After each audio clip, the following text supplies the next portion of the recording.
Hey there guys, Jake with JTF. Just a quick video on how to mount soft loops on your hardware.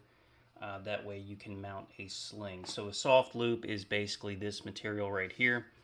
It's just a little bit of webbing with some plastic hardware attached for you to mount your sling to.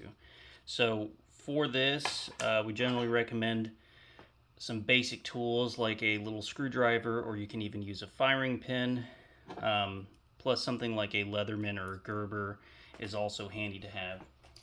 So basically, the way you're going to mount it to the front here is kind of up to you.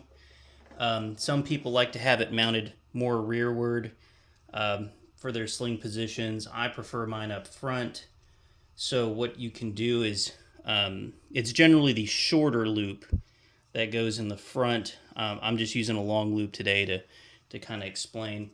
But what you can do is put that into that first M-lock slot.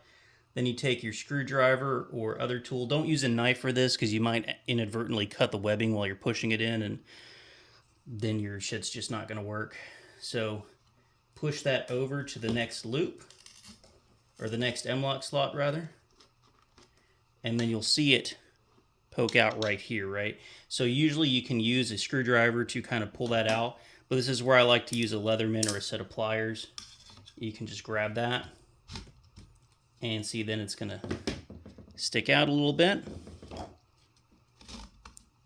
Pull some slack out, and then the loop, you're gonna want to feed this buckle through it, and then kind of wiggle it back and forth, make it tight. And ta-da, there's your sling mount, right? So then you can just mount your sling through there, thread it through the tri-glides, and your sling is mounted. The reason why some people choose soft points is they're very simple. There's not much on them to break. They're lightweight, they're quiet, and they're pretty cheap compared to some of the other hardware that's available, such as M-lock mounts, which I have seen them fail, especially if you use aluminum ones. So we try to not guide people towards those. The steel ones are good, but they add weight and they add complexity. There's things that can break, pop loose, whatever. These are really solid. They don't come out. So on a stock, right, on this one, this is a Magpul Mo RL. There's a couple different ways you can do it. It's just operator preference. You can go through this back slot here and loop it in like we did before. You can also mount it to this bottom one, or you can push it through, and I've seen a few people do this just because it adds them a little bit more flexibility if they're changing shooting positions from the right and left. They feed it through,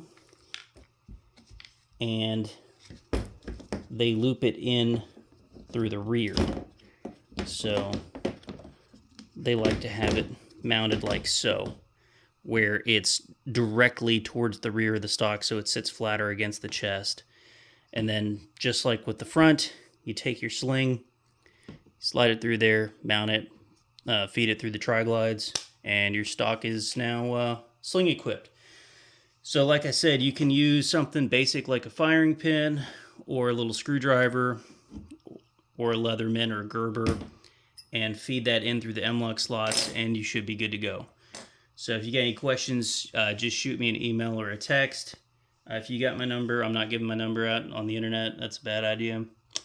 But anyway, yeah, that's some soft sling loops for you.